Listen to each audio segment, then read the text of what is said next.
selalu berusaha menyimpan sesuatu yang bisa membawa manfaat, baik untuk dirinya, untuk anak cucunya, maupun untuk keluarganya, untuk masa kini dan masa depannya. Kadang simpanan itu berbentuk uang, kadang berupa tanah, lain saat berbentuk pabrik, dan lain sebagainya. Sementara masa depan yang paling pasti adalah akhirat. Jika untuk masa depan dunia kita rela memeras keringat, membanting tulang, pergi pagi dan pulang petang, menyimpan uang, menyimpan tanah, menyimpan pabrik, pernahkah kita merenung jika satu saat kiamat datang, kita dibangkitkan dari kubur masing-masing, berdiri di padang mahsyar untuk mempertanggungjawabkan seluruh kegiatan hidup kita di dunia ini, lalu kita akan menuju ke alam akhirat. Sudahkah kita mempunyai simpanan untuk akhirat kita? Pada pertemuan kali ini saya ingin menyampaikan sebuah hadis di mana Rasulullah sallallahu alaihi wasallam bersabda, arba'un min kanzil jannah. Simpanan sorga ada 4 macam. Yang pertama, ikhfa'us sadaqah, menyembunyikan sedekah. Saudara-saudara kaum muslimin, sebagaimana yang kita maklum bahwa Allah Subhanahu wa taala melebihkan sebagian rezeki dari kita terhadap yang lain.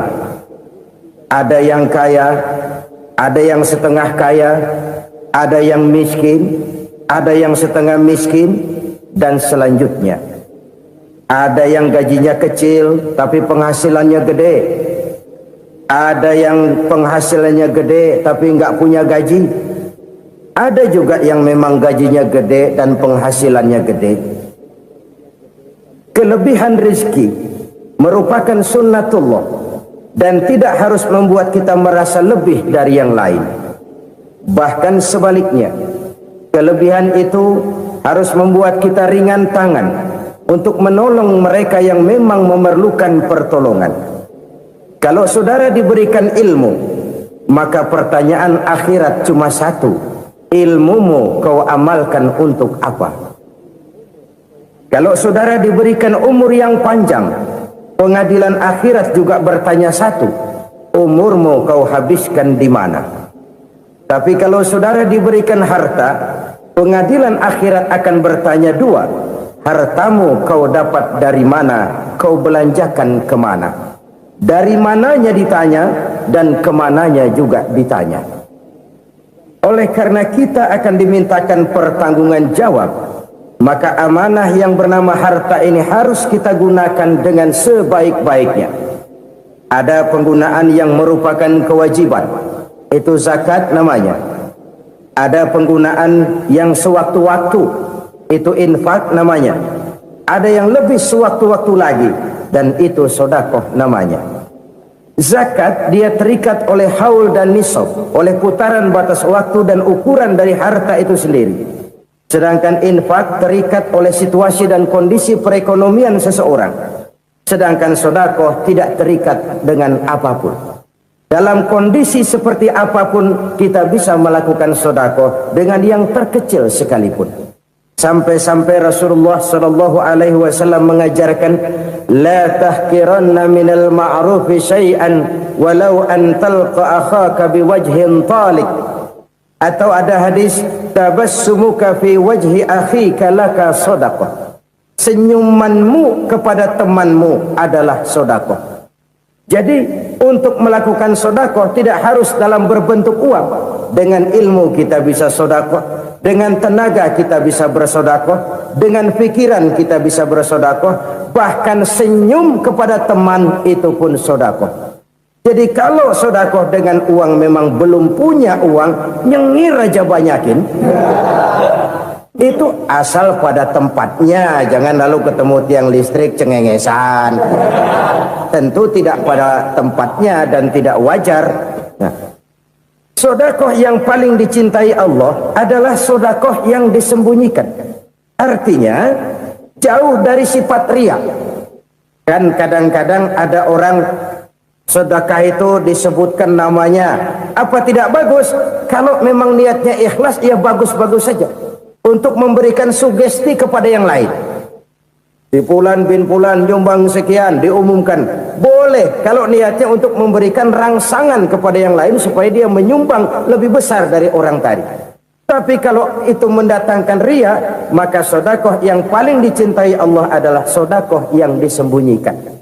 Tangan kiri saja tidak tahu apa yang diberikan oleh tangan kanan.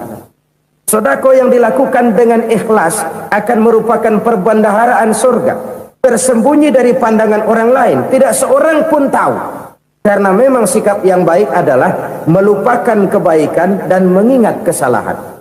Itu salah satu ciri orang bahagia. Orang yang selalu mengingat kesalahannya dan berusaha melupakan segala kebaikannya. Kalau dia akan ada kebaikan, dia tidak bisa ikut, dia merasa rugi karena dia merasa belum pernah berbuat baik. Tapi kalau akan melakukan kesalahan baru, dia ingat kesalahan yang sudah-sudah, sehingga terhalang baginya untuk melakukan satu kesalahan baru. Demikianlah saudara-saudara, bahwa Allah melebihkan rizki sebagian kita dari yang lain agar terjadi tolong-menolong dalam kehidupan ini. Jadi kesenjangan yang nature, kesenjangan yang alami, itu sunnatullah. Ada yang kaya, ada yang miskin, ada yang kelas menengah. Nah, kenapa lalu sekarang kita berusaha mengentaskan kemiskinan? Oleh karena adanya kesenjangan struktural. Kalau yang kaya bisa semakin kaya, kenapa yang miskin tidak bisa naik jadi ikut sedikit kaya? Sebab pada dasarnya Islam adalah agama yang sejak turunnya sudah berupaya memerangi kemiskinan. Bahkan dikatakan kemiskinan itu mendekatkan kepada kekufuran. Orang kalau miskin udah dekat banget sama kafir. Gampang menjadi kafir. Berapa banyak saudara-saudara kita yang oleh karena soal perut, oleh karena soal materi, terpaksa meninggalkan dan menanggalkan akidahnya, menjual petunjuk yang diberikan Allah dengan kesenangan dunia yang cuma sebentar ini. Na'udzubillah thumma na'udzubillah. Jadi makin kita sembunyikan satu sedekah, semakin banyak perbendaharaan kita di surga. Sedekah yang paling dicintai Allah adalah sedekah yang disembunyikan. Malahan ada seorang sufi, dia punya kebiasaan kalau pergi sholat Jumat dia bawa uang, itu uang dia taruh di bawah tikar masjid. Dia niat sedekah kepada siapa saja yang nemuin itu duit. Maksudnya apa? Supaya yang nemuin nggak tahu siapa yang punya duit. Demikian dia saking ingin menyembunyikan sedekahnya. Karena sifat riya itu bisa memakan amal kita sendiri. Riya itu termasuk menyebut-nyebut kebaikan kita. Orang yang suka nepuk dada, sedikit-sedikit ngitungnya kalau nggak gua. Tuh kalau nggak gua tuh yang belah situ, kalau nggak gua, kalau nggak gua. Iya, kalau nggak lu kenapa emang? Orang yang suka menepuk jasad, biasanya memang begitu saudara-saudara. Kalau perang lagi berkecamuk, orang nggak sempat ngaku jadi pahlawan. Tapi begitu perang selesai, yang kagak kenal bedil ngaku pahlawan, mas. Itu sesuatu yang biasa. Oleh karenanya, orang-orang yang ikhlas dalam bersedekah, disembunyikannya sedekah itu, Allah cinta betul. Malahan ada hadis memberikan jaminan, inna sedaqatal mar'il muslimi tazidu fil umri wa tadfa'u mitatas su'i. Sesungguhnya sedekahnya seorang mukmin tazidu fil umri, bisa menambah umur panjang, wa tadfa'u mitatas su'i, dan menyelamatkan manusia dari mati secara su'ul khatimah. Jadi siapa yang kepengen panjang umur, banyaklah sedekah. Yang bosan hidup, pelit terus. Sedekah menambah panjang umur dan menyelamatkan manusia dari mati secara su'ul khatimah. Pak, katanya umur itu nggak bisa ditambah, nggak bisa dikurangin. Kapan? Kalau ajal sudah datang. Wa idza jaa ajaluhum la yastakhiruna sa'atan wa la yastakdimun. Kalau ajal datang tidak bisa dimajukan, tidak bisa dimundurkan. Itu kalau ajal sudah datang. Tidak bisa lagi umur ditambah dikurangi, sudah datang. Tapi kalau belum datang, itu kan haknya Allah. Mau ditambah, mau dikurangi, hak prerogatif Allah. Sebagai pencipta manusia, Allah maha kuasa dan maha mampu. Sedekah ini menambah panjang umur dan menyelamatkan manusia dari mati secara su'ul khatimah. Itu orang mati kan sama ya, kondisinya mati, nggak nafas. Tapi hakikat mati kan lain-lain.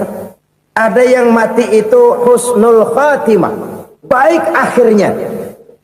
Misalnya lagi ngaji mati, lagi sholat mati, lagi sedekah mati. Ini yang dinamakan dengan husnul khatimah, baik di akhirnya. Sebaliknya ada yang su'ul khatimah, jelek di akhirnya. Ini yang jadi catatan akhir. Lagi nyekek botol, mampus. Lagi banting kartu, modar. Su'ul khatimah, jelek pada akhirnya. Sedekah menyelamatkan manusia dari mati secara su'ul khatimah. Dan kita semua kepengen mendapat husnul khatimah, jauh dari su'ul khatimah.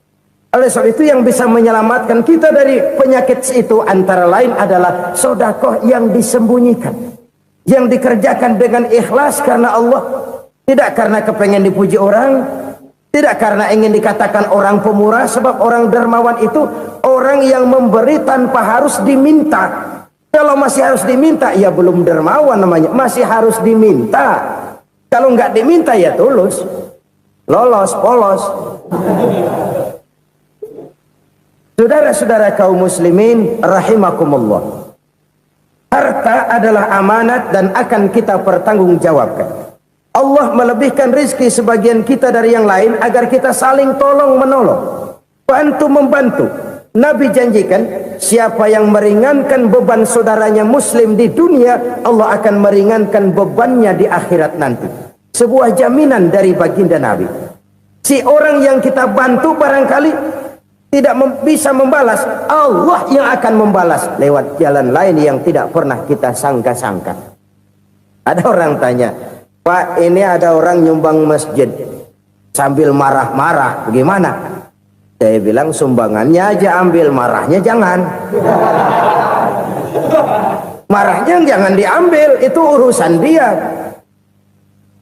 Saudara-saudara kaum muslimin rahimakumullah, umat Islam ini kan umat yang punya potensi besar. Kadang kita merenung, kenapa kadang-kadang pembangunan masjid kok lambat sekali? Kalau hotel hari ini peletakan pertama, bulan depan peresmian. Supermarket hari ini peletakan batu pertama, minggu depan peresmian. Tapi kalau sudah yang namanya masjid, kadang-kadang peletakan batu pertama sekaligus jadi batu terakhir. 3 tahun, 4 tahun, campur nebar jalak di jalanan, duit dijaring kayak ikan sepat. Apa tidak ada orang Islam yang kaya? Banyak. Apa tidak ada pengusaha muslim yang jadi konglomerat? Ada. Lalu yang belum banyak itu yang komit terhadap nilai-nilai agamanya. Akhirnya kita jatuh jadi umat yang lemah. Belum ada pengusaha konglomerat muslim buka pabrik supermi cap beduk misalnya umpamanya atau pabrik kecap cap sorban supaya identitas keislamannya sedikit kelihatan. Kita jatuh jadi umat yang lemah karena potensi tidak terinventarisir dengan baik. Kita ini ibarat kompor yang cuma matengin nasi orang lain. Potensi kita dimanfaatkan oleh orang lain. Ukhuwah Islamiyah kita baru terbatas kepada silaturahmi. Ukhuwah di bidang ekonomi kita lemah, ukhuwah di bidang kebudayaan kita lemah, apalagi ukhuwah di bidang politik kita lebih rapuh lagi. Padahal ukhuwah itu adalah totalitas kehidupan manusia, menyangkut ipolek sosbud, memerlukan nilai-nilai ukhuwah. Jadi oleh karena itu mari kita menyadari di dalam harta kita, walaupun kita yang cari, pergi pagi, pulang sore, peras keringat, banting tulang, di sana ada harta anak yatim, di sana ada hak masjid, Di sana ada hak pesantren, di sana ada hak jihad. Berbahagialah seseorang apabila dia oleh Allah dijadikan keran. Keran itu menyimpan air, tapi tidak untuk dirinya, tapi disalurkannya kepada mereka yang memang memerlukannya. Saudara-saudara kaum muslimin rahimakumullah, ini yang pertama. Jadi perbendaharaan surga adalah menyembunyikan sedekah. Orang lain nggak tahu, kita pun nggak pernah ngitung-ngitung. Kita anggap lewat begitu saja, padahal itu deposit akhirat. Satu. Yang kedua, perbendaharaan surga itu apa? Wa kitmanul musibah, menyembunyikan kesulitan. Kadang orang takut menghadapi kesulitan, tapi makin kita merenung, hidup ini kan sebenarnya urusan. Takut sama urusan, ya jangan hidup. Tandanya orang hidup itu kalau punya urusan. Urusan melupakan problem. Problem sering menimbulkan kesulitan. Kesulitan bukan untuk ditakuti, tapi untuk diatasi dan dicarikan jalan keluarnya. Siapa sih orangnya yang nggak pernah sulit-sulit? Makin tinggi status sosialnya, makin gede urusannya. Makin tinggi kualitas imannya, makin berat tingkat kesulitannya. Cuma memang yang namanya enak itu seperti pelangi. Biang lala itu nggak pernah di atas kepala kita, di atas kepala orang melulu. Lo sih enak lo, kata kita. Dia juga bilang yang enak kan lo. Pelangi itu nggak pernah di atas kepala kita. Kata tukang beca, aduh enak ya naik Mercy. Kata tukang beca, apa yang di dalam mobil Mercy? Aduh enak bener tukang beca, di jok ngeringkuk ngorok pulas bener. Saya kamar pakai AC sejuk, tempat tidur sutra empuk, alga spring bed, kulak kulik nggak bisa pulas kalau belum minum Valium, belum tidur. Enak bener tukang beca, di jok ngorok nggak tahu wetan kulon. Si tukang beca bilang yang di Mercy enak, yang di Mercy bilang tukang beca enak. Inilah enak, nggak pernah di atas kepala kita, di atas kepala orang lain melulu enak itu. Nah saudara-saudara,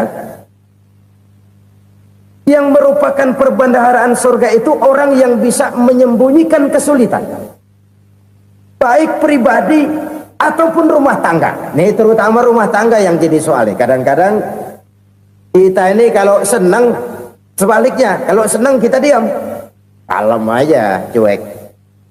Banyak banget duit kita bawaan, diam aja udah. Malah ketemu orang takut. Tapi begitu susah, sekampung tahu. Padahal Nabi mengajarkan perbendaharaan surga itu menyembunyikan musibah, menyembunyikan kesulitan. Kalau enak, cerita sama orang-orang. Kalau nggak enak, rasain sendiri, tekan sendiri, atasin sendiri. Kita kan sebaliknya. Senang kita diam, asal lagi susah, paling tidak kita nyari teman buat cerita kesusahan. Siapa orangnya yang nggak pernah susah?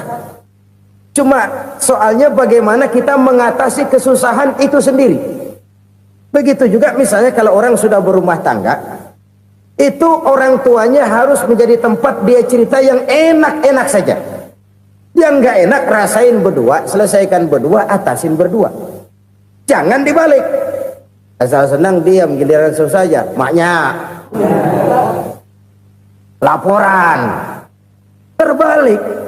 Bisa menjaga security informasi. Maka nama bayam keluar diem, malah seluitan. Enak amat lo makan daging ayam. Security informasi.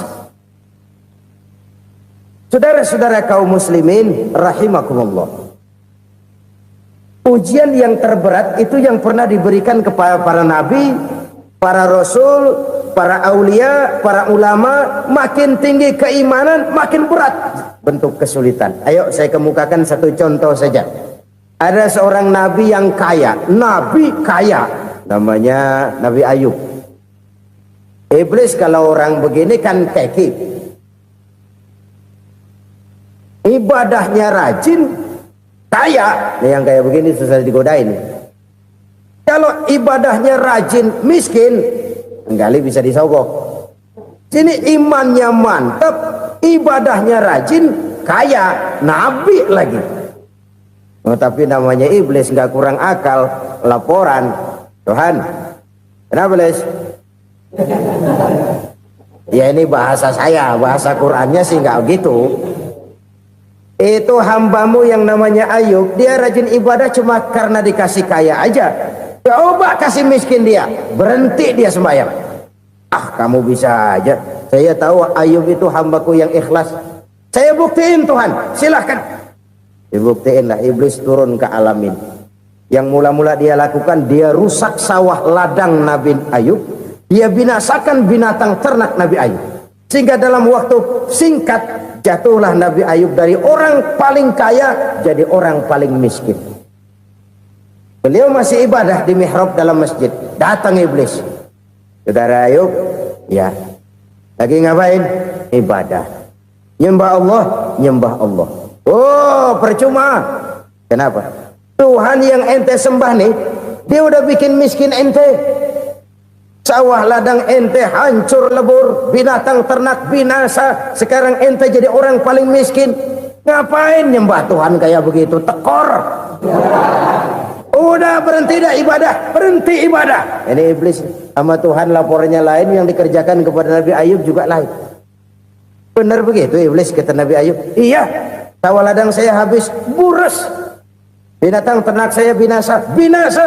Saya miskin, bangpak. Apa jawab Nabi Ayub? Bukan innalillahi, ya, ini hebat. Alhamdulillahillazi a'tani wa akhza minni. Segala puji bagi Allah yang telah memberikan harta kepada saya dan sekarang mengambilnya lagi. Alhamdulillah. Allah yang ngasih, Allah yang ambil. Itu mah urusan Allah. Iblis cuman ibadah jalan terus, sujud lagi Nabi Ayub. Iblis seleher gondok banget. Dasar Nabi nggak mempan dia apa-apain. Miskin malah alhamdulillah. Allah yang ngasih, Allah yang ambil. Jadi kalau kita tidak komit, kita tidak terikat kepada kaya, miskin, senang, susah, apa yang bisa bikin kita susah? Jadikan kekayaan, kemiskinan, jadikan senang, susah sebagai anak buah yang bisa kita atur. Jangan kekayaan ngatur kita, jangan kemiskinan ngatur kita. Kita yang harus mengatur mereka. Senang, susah, kaya, miskin, bahagia, sengsara, jadikan itu anak buah yang bisa kita atur.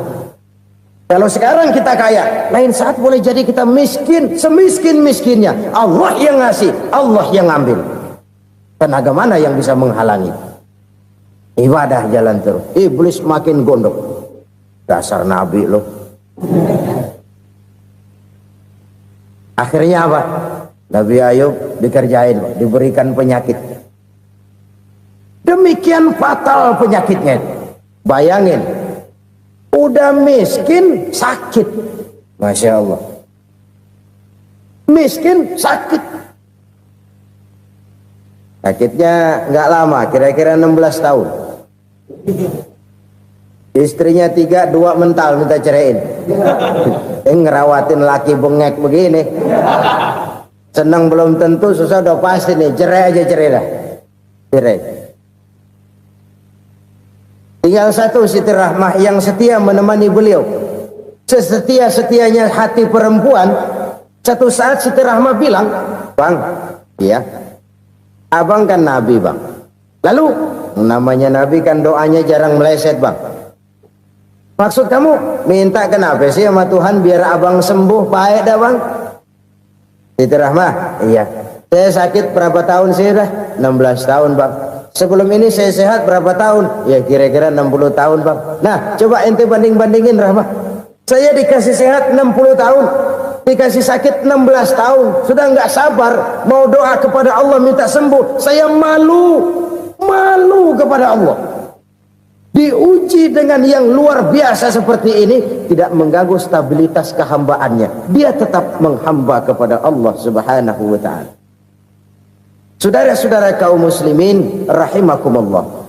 Kunci menghadapi kesulitan itu apa? Allah jelaskan dalam satu ayat, wa basyiris sabirin alladzina iza asabathum musibah qalu inna lillahi wa inna ilaihi raji'un. Gembirakan orang-orang yang sabar Siapa mereka itu? Yang apabila mendapat musibah mereka kembali kepada keyakinan dasar segalanya dari Allah dan segalanya akan kembali kepada Allah. Ini konsepsi dasar dari sikap muslim dalam menghadapi berbagai kesulitan. Segalanya dari Allah, segalanya akan kembali kepada Allah. Kalau ini sudah kondisi dasarnya, maka kita akan lapang menghadapi kenyataan bagaimanapun pahitnya. Apakah itu namanya miskin, apakah itu namanya sakit, bahkan maut sekalipun. Maut sekalipun. Segalanya dari Allah, segalanya akan kembali kepada Allah. Ini sikap hidup, bukan sekedar ucapan. Kita kadang-kadang menjadikannya sebagai ucapan. Mulutnya sehingga berhenti, innalillahi wa inna ilaihi rajiun, tapi nangisnya terus gerung-gerungan. Bukan itu, ini kesadaran moral. Kalau segalanya dari Allah, segalanya kembali kepada Allah, kan sebenarnya cuma nunggu giliran. Hari ini saya nyembayangin dia, entah hari apa saya disembayangin orang.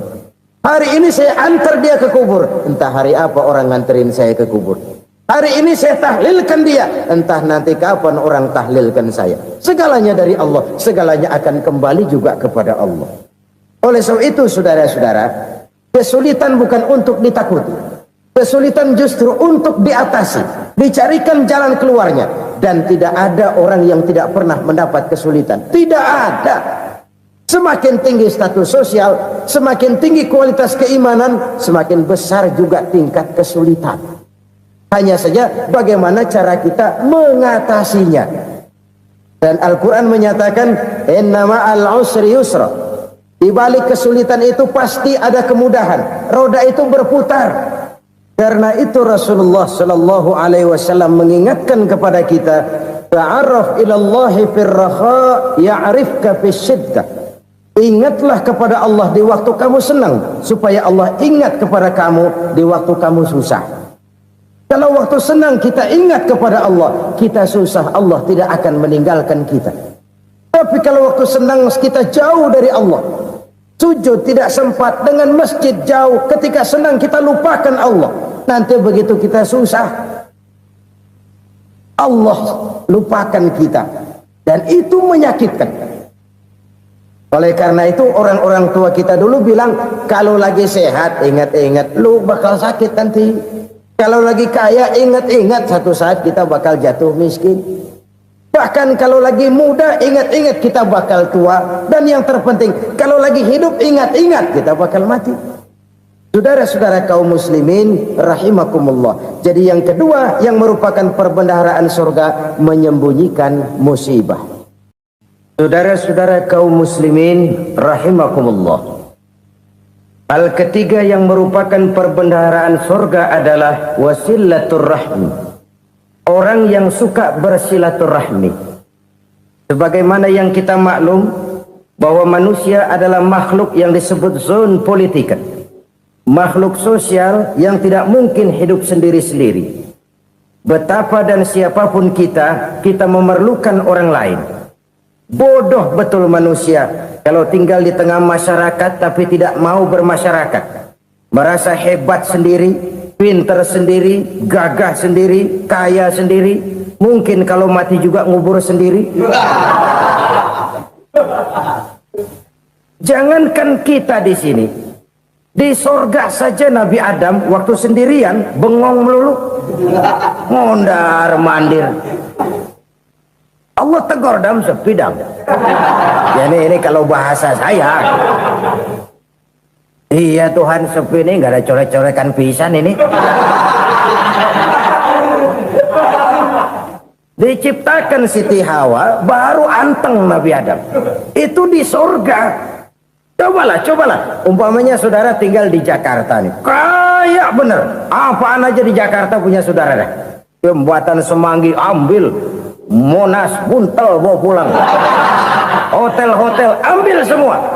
Cuman tinggal di Jakarta sendirian, apa enaknya? Betapa dan siapapun kita perlu orang lain. Tidak ada seorang pun yang bisa memenuhi kebutuhan hidupnya secara sendiri-sendiri. Nah, Islam telah menyelamatkan manusia dari ras diskriminasi. Mengikat manusia dengan persaudaraan yang berlandaskan kepada akidah. Karena itu dianjurkan bersilaturahmi. Bahkan Nabi menyatakan, man arada ayyubsata lahu fi rizqihi wa yunsa'a fi atharihi falyasil rahimah. Siapa yang kepengen diluaskan rezekinya dan dipanjangkan usianya, banyaklah ia bersilaturahmi. Siapa yang kepengen dimudahkan rezekinya, hendaknya ia banyak bersilaturahmi. Kalau banyak teman, kesulitan kan paling tidak ada tempat cerita. Udah susah, sendirian kita pikirin diri, nggak ada tempat tukar pikiran. Cepet banget sama bengek. Dilawan sendiri. Nah, secara makro kita bisa berkata, tidak mungkin ada kemenangan kalau tidak ada kekuatan. Tidak ada kekuatan kalau tidak ada kesatuan dan persatuan. Tidak mungkin ada kesatuan dan persatuan tanpa semangat silaturahmi. Kalau umat Islam mau menang, dia harus kuat. Kalau umat Islam mau kuat, dia harus bersatu. Kalau umat Islam mau bersatu, dia harus membudayakan silaturahmi ini.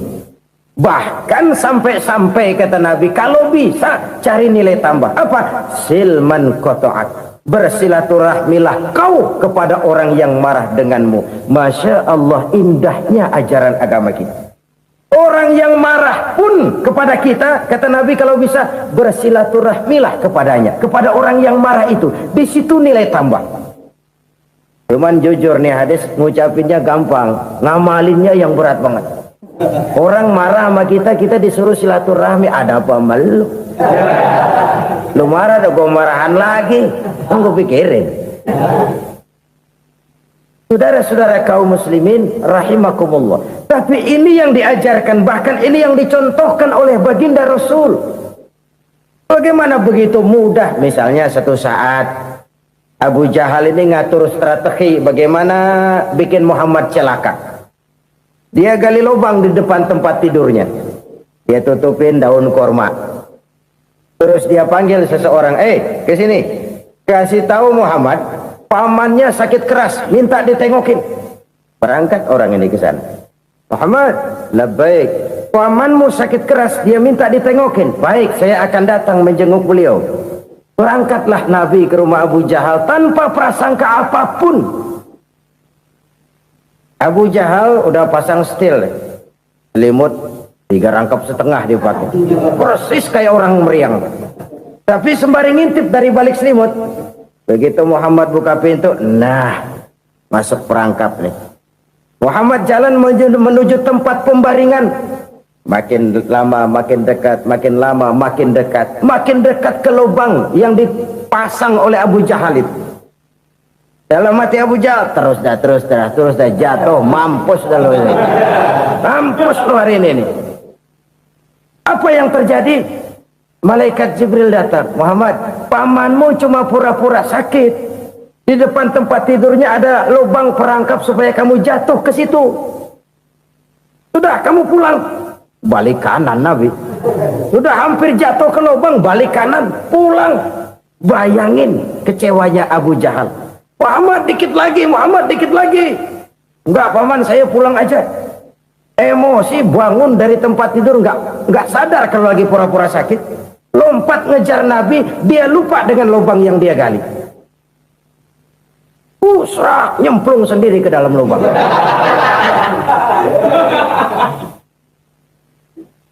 Nabi terus berlalu. Ini terjadi keanehan. Jatuh ke lubang yang dia gali itu sebenarnya nggak terlalu dalam ya, antara 3-4 meteran lah. Tolong saya jatuh ke lubang ini. Datanglah pelayan-pelayannya itu. Angkat saya dari sini. Oh, yang ngulurin tambang. Satu gulung, belum juga nyampe itu tambah. Kurang, beli lagi ke warung. Sambung, ulur lagi, nggak juga bisa sampai. Wah, ini kerjaan Muhammad ini. Tolong, siapa salah seorang kamu ke rumah Muhammad, kasih tahu encangnya kecebur. Minta ditolongin. Sampaikan kepada Rasul. Kenapa? Pamanmu jatuh ke lubang, Muhammad minta tolong diangkatin. Tambang udah nyambung-nyambung nggak nyampe juga. Ya, nanti saya datang, saya tolong. Coba. Nyata-nyata orang berniat jahat mau mencelakakan dia. Datang dia menolong. Ini yang disebut air tuba dibalas air susu ya ini. Bukan sebaliknya. Air tuba dibalas air susu. Paman, kecebur ya? Iya Muhammad, tolong ini. Pegang tangan saya. Nabi ulurkan tangannya. Nyampe. Dipegang oleh Abu Jahal. Diangkat ke atas. Sampai atas. Apa kata Abu Jahal? Sihirmu memang hebat Muhammad. Udah ditolongin dikata sihir. Yang enak kita kemplang kan itu orang begitu. Urusan apa? Tapi inilah akhlak. Kalau bisa kamu bersilaturahmilah dengan orang yang marah kepadamu sekalipun. Orang marah kita tetap baik. Kalau kita berbuat baik sama orang yang memang baik, rasanya sih biasa-biasa aja. Orang baik kita baik lagi, ya draw aja, belum ada nilai tambah di situ. Baru ada nilai tambah kalau kita bisa berbuat baik kepada orang yang nyakitin kita. Itu namanya kita setingkat di atas dia. Dia sakitin kita, kita berbuat baik sama dia. Dia pelit sama kita, kita baik sama dia. Dia marahin kita, kita deketin dia. Di situ kita punya nilai tambah. Jadi siapa yang ingin diluaskan rezekinya kata Nabi dan dipanjangkan umurnya, hendaklah ia banyak-banyak bersilaturahmi. Sederhana sebenarnya silaturahmi. Tapi silaturahmi membangkitkan semangat kesatuan dan persatuan. Kesatuan dan persatuan melahirkan kekuatan. Dalam matematika, 1 ditambah 1 pasti 2. Tapi di tengah masyarakat, 1 orang takut ditambah 1 orang takut, hasilnya jadi 2 orang setengah berani. Kenapa setengah berani? Karena udah berdua. Tadi pan takut sendirian. Kalau dia kumpul turu-turu takutlah jadi berani. Kita yang lemah, kita yang tidak berdaya, kita yang miskin, kalau mau kompak bersatu, apa yang nggak bisa kita kerjain? Apalagi tinggal di kota besar, pilihan cuma 2, bertahan atau minggir. Bertahan atau minggir. Untuk bisa bertahan harus mampu bersaing. Untuk mampu bersaing harus punya keahlian.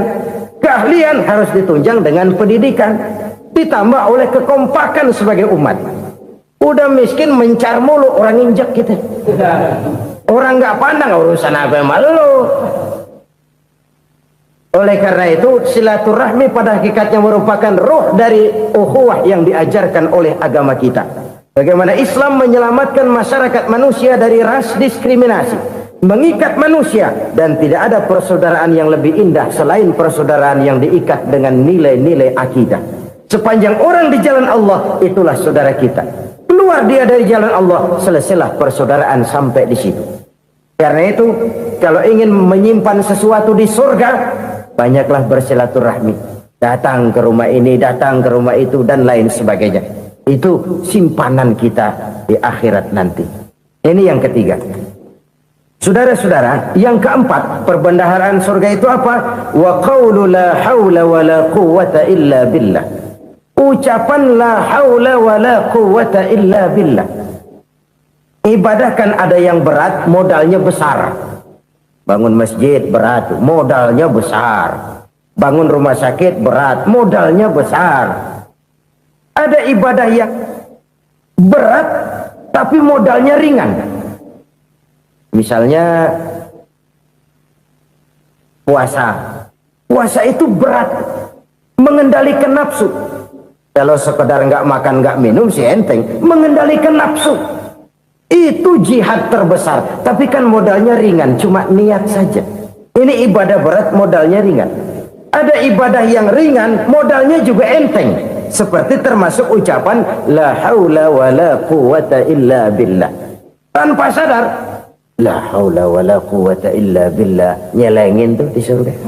Nyelengin, kita nggak terasa. Nyelengin simpenan akhirat. La haula wa la quwwata illa billah. Nyimpen lagi.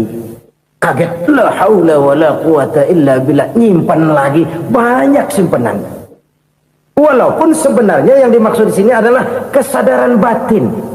Bahwa tidak ada daya dan kekuatan kecuali Allah. Itu intinya. Kita memulai pekerjaan disunahkan baca bismillah, kan begitu. Apa itu? Kesadaran moral bahwa ini saya bisa kerjakan, saya kerjakan ini dengan menyebut nama Allah. Kenapa? Kalau Allah tidak memberikan daya dan kekuatan, mana mampu saya kerjakan ini. Maka saya kerjakan ini dengan menyebut nama Allah. Bismillah. Kesadaran moral. Manusia hanya wajib berusaha, tapi nggak pernah wajib berhasil. Banyak hal-hal yang kalau kita renungkan secara rasio nggak mungkin, tapi jadi kenyataan. La haula wa la quwata illa billah. Tidak ada daya dan kekuatan kecuali bagi Allah semata-mata. Kesadaran moral akan kelemahan dan keterbatasan makhluk bernama manusia. Kadang kita kagum dengan otak, tapi kita sering lupa sama yang bikin otak. Padahal bagaimanapun hebatnya otak, yang bikin otak pasti lebih hebat dari otak. Nggak percaya, silahkan otak-otakan. Inilah kecenderungan. Kita kagum dengan pesawat-pesawat mutakhir, bukan main, besi gede banget terbang itu. Alangkah hebatnya. Lalu apa yang bikin otak tidak lebih hebat dari itu semua? Kita puji laut, apa yang bikin laut tidak lebih hebat dari laut itu? La haula wa la quwata illa billah. Tidak ada daya dan kekuatan kecuali Allah. Apa yang bisa kita lakukan kalau tidak karena daya dan kemampuan yang diberikan oleh Allah kepada kita? Lahirlah sikap tawadu, rendah hati, tidak melonjak menjadi angkuh dan sombong, sadar akan kelemahan dan keterbatasan diri sebagai makhluk yang diciptakan oleh Allah Subhanahu wa taala. Jadi satu sisi ini ucapan yang berpahala, la haula, jadi wiridan. Pada sisi lain ini kesadaran moral, sikap mental, kesadaran batin bahwa yang punya daya dan kekuatan itu cuma Allah. Kita nggak pantas untuk sombong, sebab sombong itu pakaiannya Allah. Kita nggak sedang pakai pakaian Allah, kegedean. Dan makin kita renungi, makin terbentur. Apa sih yang bisa kita sombongin? Kita mau sombong apa? Kaya, pintar, itu kan semua relatif. Di atas langit masih ada langit lagi. Jadi oleh karenanya, marilah kita menyadari, manusia hanya wajib berusaha, tapi tidak pernah wajib berhasil. Yang berusaha saja tidak wajib berhasil, apalagi yang tidak berusaha. Islam bukan agama orang pemalas yang selesai sholat lalu ngelohom, nggelenggem ayem-ayem. Tapi Islam bukan agama orang sombong yang setelah berusaha lalu tidak memerlukan Allah. Kita bisa saja bikin proyeksi, tahun sekian kita bakal panen besar menurut perhitungan otak. Tapi ada kejadian lain. Apa? Tikus ngambek. Habis itu dimakanin tikus, panen gagal. Proyeksi rasional gagal oleh tikus-tikus yang ngambek itu. Bisa saja terjadi. Tahun depan kita panen besar, urung. Kenapa? Musim panas panjang. Dan sekarang ini koran-koran bikin berita musim mengalami penyelewengan. Bukan cuma manusia yang nyeleweng sekarang. Musim pakai nyeleweng. Mestinya kan musim hujan udah selesai, masih hujan-hujan juga. Musim. Nah sekarang kita boleh bikin proyeksi, kita bakal panen besar. Tahu-tahu musim panas panjang, sawah retak, air kering. Cari teknokrat yang paling botak, suruh pendekin tuh musim panas. La haula wa la quwata illa billah. Inilah kesadaran moral. Saudara, saya teringat satu saat ada seorang konglomerat. Umurnya ya kira-kira 70-an. Satu saat dia ditanya oleh wartawan, "Pak, umur Bapak berapa sih?" "Ya, paling 10 tahun." 10 tahun? 10 tahun? Anak Bapak berapa orang? Aduh. Satu saja? Satu. Harta Bapak berapa? Ya paling-paling bangsa 7 juta kali. 7 juta? Iya. Pak, kenapa Bapak bohongi saya? Bapak punya buku biografi. Koran-koran, majalah-majalah banyak memuat cerita riwayat hidup Bapak. Saya tahu umur Bapak 70. Kenapa bilang cuma 7 tahun? Saya tahu anak Bapak 8. Kenapa cuma bilang 1? Saya tahu harta bapak miliaran, mungkin triliunan, pabrik di mana-mana, bank di mana-mana. Kenapa bilang uang bapak cuma 7 juta? Nah, kata si konglomerat tadi, kamu benar nak, kamu benar. Umur saya kalau jumlahnya memang 70 nak. Cuman ingat-ingat saya, baru 7 tahun terakhir ini saya sujud. Baru 7 tahun terakhir ini saya berusaha dekat dengan Allah. Saya laksanakan perintahnya, saya jauhi larangannya. 7 tahun inilah rasanya yang ada nilainya di hadapan Allah. Yang 63 tahun matong, kelabu, kelam umur gue. Habis untuk maksiat, untuk munkarat. Maka ketika ditanya tadi, umur saya 7 tahun itu. Oh begitu Pak. Oh iya. Lalu anak Pak, anak bapak kan 8. Kenapa bilang cuma 1? Nah, kalau jumlah hitungannya memang anak saya 8. Tapi dari 8 orang ini rasanya cuma 1 nih yang bakal jadi buah hati, belahan jantung, pelanjut cerita, penerus sejarah, bakal jadi anak soleh yang akan mendoakan saya. Cuma 1 rasanya anak saya ini yang bakal jadi buah hati saya, besar-besaran saya, yang akan mendoakan di kubur saya, yang akan mendoakan di akhirat saya. Yang 7 orang mana, Masya Allah, yang satu tenggeng, yang satu nyekek botol mulu, yang satu nggak karu-karuan. Makanya saya bilang 1 anak saya yang akan bisa mendoakan saya. Oh begitu Pak. Iya. Nah, harta Pak, harta bapak kan triliunan, pabrik bapak di mana-mana, uang bapak hampir di tiap bank-bank besar. Kenapa bilang cuma 7 juta? Betul kau nak. Harta saya kalau jumlahnya memang miliaran, triliunan mungkin. Tapi yang saya ingat baru 7 juta tuh yang saya belanjakan di jalan Allah. Saya nyumbang masjid, saya santuni yatim piatu, saya bantu pembangunan pesantren, saya bantu pembangunan rumah sakit Islam. Itu yang akan saya bawa pulang ke akhirat, yang 7 juta itu.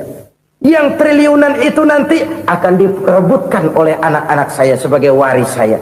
Jadi harta saya 7 juta itu yang bakal nemenin saya di akhirat, yang akan saya bawa pulang jadi teman saya. Saudara-saudara kaum muslimin, jangan-jangan orang tua itu adalah kita-kita ini.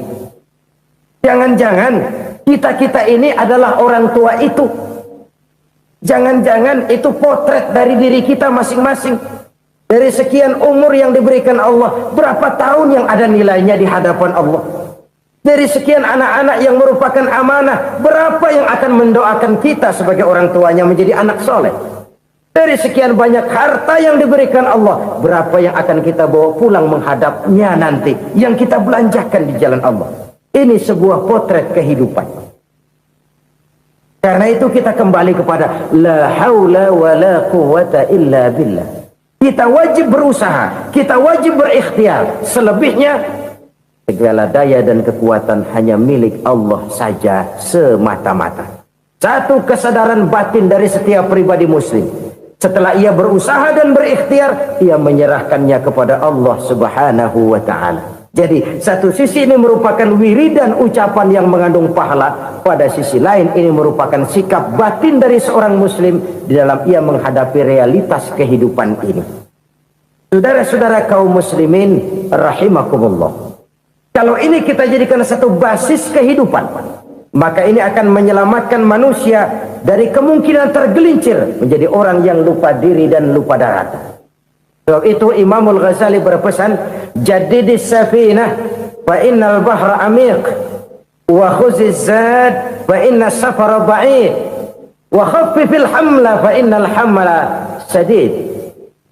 Perbarui selalu kapalmu karena lautan sangat dalam. Bawa bekal yang banyak karena perjalanan ini sangat jauh. Ringankan beban karena kebanyakan beban akan menyakitkan. Alangkah indah kalimat ini, alangkah dalam makna yang terkandung di sana. Perbarui selalu kapalmu karena lautan sangat dalam. Apa artinya ini? Jaga mentalmu baik-baik. Pelihara imanmu baik-baik karena hidup penuh cobaan seperti lautan. Kita kalau berlayar di lautan kan kadang-kadang tenang, angin bertiup sepoi-sepoi basah. Jika malam datang, bintang gemintang bertabur menghias cakrawala. Rembulan memantulkan sinarnya dengan indah. Dalam keadaan begitu berlayar enak.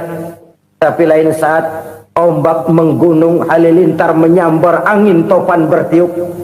Berapa banyak sudah saudara-saudara kita yang tenggelam di lautan dunia tanpa sadar bahwa dia belum sampai kepada pantai yang akan dituju. Berapa banyak sudah saudara-saudara kita yang tenggelam di lautan dunia ini tanpa sempat bangkit lagi. Dia menyangka sudah sampai kepada tujuannya. Tapi hati kapal jangan sampai bocor karena lautan sangat dalam. Iman ini jaga baik-baik karena hidup penuh dengan ujian. Wa khuzizat fa inna safara ba'id.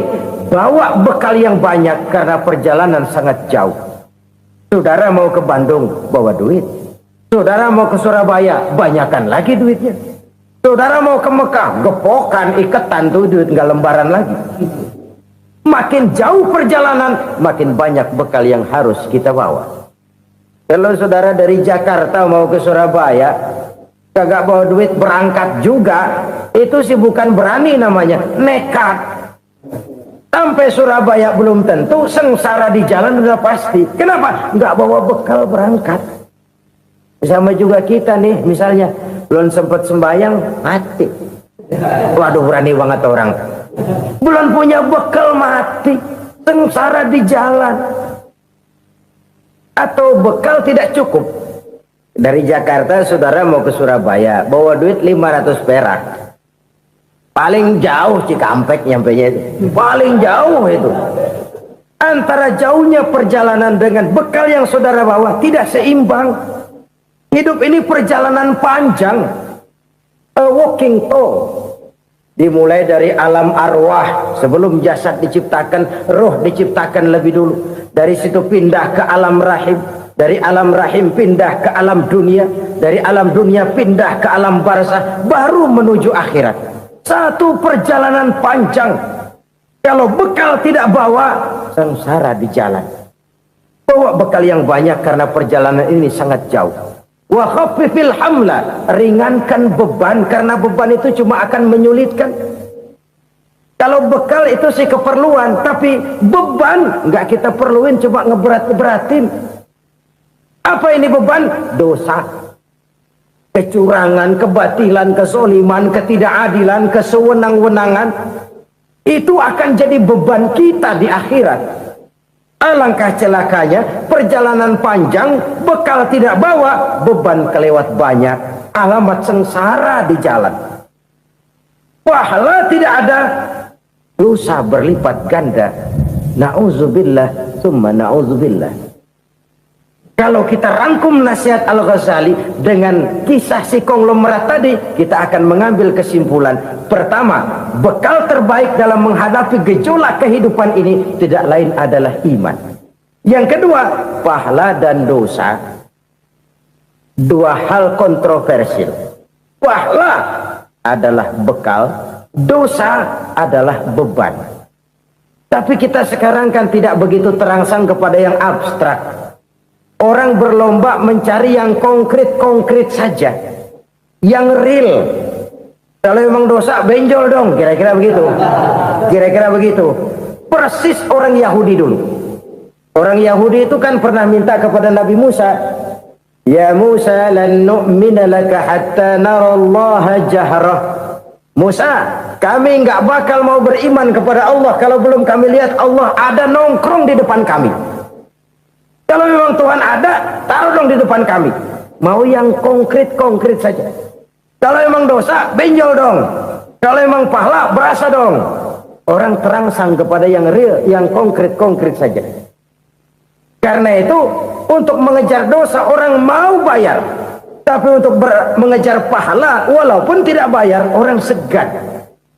Ini yang dikatakan oleh Nabi, kamu mengharapkan ke surga, tapi kamu berat melaksanakan sesuatu yang bisa membawa kamu ke surga.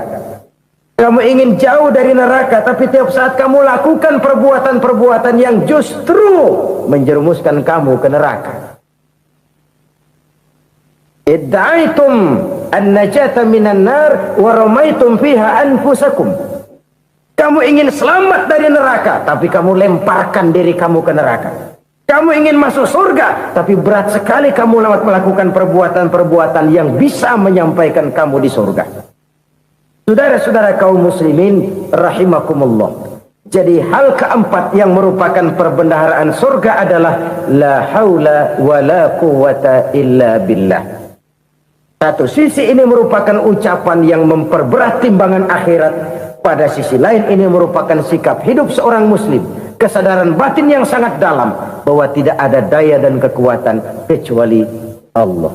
Dan itu kita simbolkan pada saat memulai pekerjaan dengan bismillah, dengan menyebut nama Allah. Satu kesadaran moral, saya hanya bisa melakukan ini karena diberikan daya dan kekuatan oleh Allah. Lahirlah sikap tawadu, rendah hati, tidak melonjak menjadi angkuh dan sombong. Saudara-saudara, sampai sini dulu jumpa kita kali ini. Semoga 4 perbendaharaan surga ini dapat kita lakukan, yang kelak akan merupakan bekal kita di kemudian hari nanti. Amin ya rabbal alamin. Bapak-bapak, ibu-ibu, saudara-saudara kaum muslimin rahimakumullah. Di dalam kehidupan kita sebagai seorang muslim, minimal 5 kali dalam sehari semalam kita mendengar seruan untuk mendirikan solat yang disebut azan. Ada kalimat menarik di dalam kalimat azan itu, yakni seruan hayya 'alal falah, marilah menuju kepada keberuntungan, marilah meraih kemenangan. Seruan ini adalah kecenderungan dari setiap manusia, apapun warna kulitnya. Artinya, setiap orang dalam hidup selalu ingin meraih dan mencari kemenangan. Kemenangan akan melahirkan kepuasan batin, dan kepuasan batin memberikan kebahagiaan. Sedangkan kekalahan melahirkan penderitaan batin, dan penderitaan batin menjerumuskan seseorang di dalam berbagai bentuk kerugian. Jikalau inilah seruan azan, maka masalahnya ialah apa yang menyebabkan